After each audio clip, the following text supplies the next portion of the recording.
Au déballage de la machine, on aura dans un petit sachet les clés.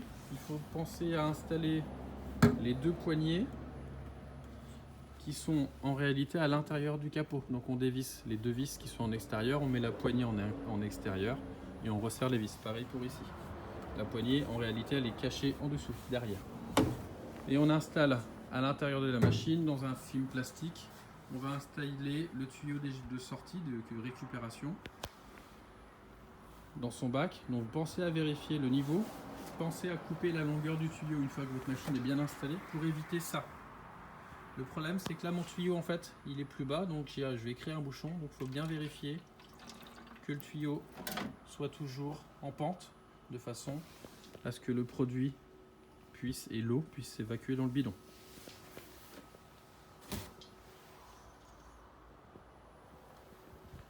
Mise en route de la pré-traitement Schultz. Sur le côté droit, vous allez avoir 3 bidons. Un bidon avec votre mélange pré-traitement et volume d'eau déminéralisée, donc pour la Brother GTX. De l'eau déminéralisée, de l'eau déminéralisée. Pour mettre en route la machine le matin quand vous arrivez, tournez le robinet tank 1 de gauche et le robinet de droite sur pré-coating pour aller puiser dans votre pré-traitement. Installez vos buses. L'installation des buses comme ceci. Glissez sur le côté, par-dessous et tournez fort. Fermez le capot. Vérifiez ici que chaque zone blanche chaque colonne blanche correspond à une buse. Doivent être blanches. Appuyez sur le touche pré-coating et vérifiez sur la machine que les tuyaux se remplissent en blanc avec le pré-traitement.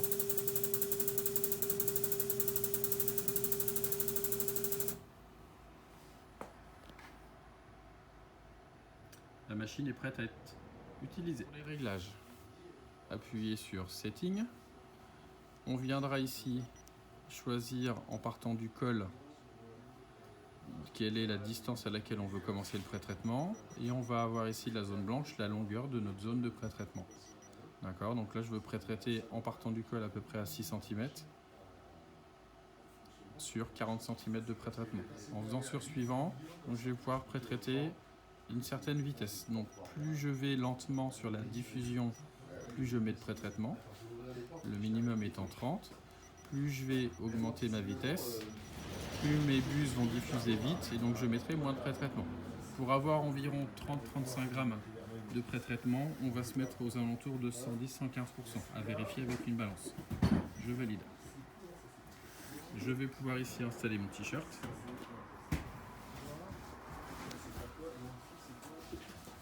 Donc je vais chercher mon t-shirt. Installation du t-shirt, j'ai ouvert mon tiroir, j'ai positionné et j'ai mis mon t-shirt. Donc en général, je laisse le col toujours en dehors de mon plateau. On enlève les faux plis. Je rentre les manches. Je ferme mon tiroir. J'effectue mes réglages. Donc en général, là je vais pré-traiter la zone avant. Setting, donc en partant de 6 cm de mon col, à partir d'ici, sur une longueur de 40 cm. Je fais suivant et vitesse de 110%. Je ferme mon tiroir, j'appuie sur le bouton et ma machine va pré-traiter le t-shirt. On fait une diffusion à l'aller et au retour. Là ici on aura une diffusion juste à l'aller. Ici, on aura une diffusion aller-retour. Donc pour 110%, si je me mets en aller, j'aurai 2 fois moins de pré-traitement que si je me mets en aller-retour. Pour les réglages, pour la Brother GTX, on a besoin de mettre sur une largeur des 4 buses, une longueur de 36-40 cm. Donc il suffira de se référer au cookbook qui est disponible en PDF.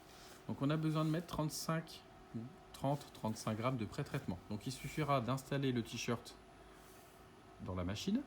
Une fois qu'il est installé, on viendra pré-traiter le t-shirt. Et une fois qu'il est pré-traité, donc on le pèse avant le pré-traitement et après le pré-traitement. Pour le rinçage en fin de journée, on aura besoin donc de rincer la ligne de pré-traitement. Donc on va utiliser le bidon numéro 2. Donc on se mettra ici sur tank 2. Toujours sur pré-coating. Et j'appuie ici à l'écran longtemps sur pré-coating. De façon à ce que mes tubes deviennent transparents.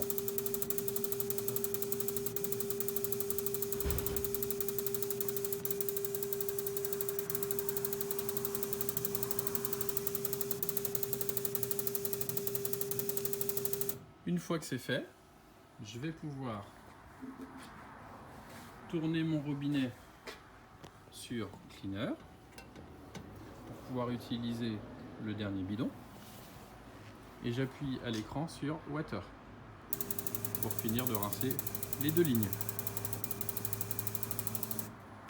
J'ouvre une fois que mes tuyaux sont transparents, je démonte mes 4 buses. Une fois que je les ai démontés, je vais nettoyer la buse, donc soit à l'eau chaude et ensuite la sécher au compresseur.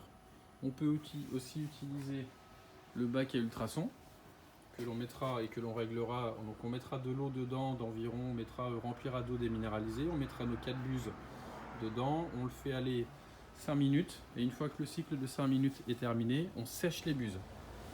Les buses, surtout ne pas les laisser humides. Ce sont des buses en laiton. Si on les laisse humides, elles vont rouiller. Elles vont s'oxyder. Donc du coup, les buses vont se boucher. Vous serez obligé de les changer. Donc à chaque fin d'utilisation, il faut rincer la machine, nettoyer les buses et les sécher. Une fois que c'est terminé, on aura démonté nos 4 buses, rincées, séchées. À l'intérieur de la machine, je vais ici nettoyer au chiffon tout le pré-traitement qui a pu s'accumuler sur les parois. Une fois que j'ai terminé, je ferme ma machine et je peux éteindre ma machine en fin de journée.